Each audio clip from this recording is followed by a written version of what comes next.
আমাকে যখন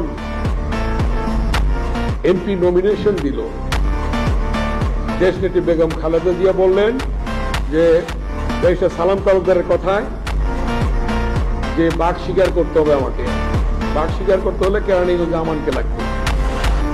তখন অনেকেই প্রার্থী ছিল, তখন আমাকে নমিনেশন দিলেন।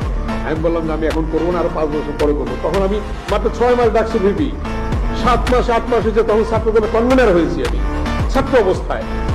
ম্যাডাম বললেন না, তোমাকে করতে হবে। ডাকসু নির্বাচনের পরে তারপরে এই এমপি ইলেকশন 6 জুন ডাকসুর ভিপি হইলাম, 27 ফেব্রুয়ারি 91 সালে নির্বাচন।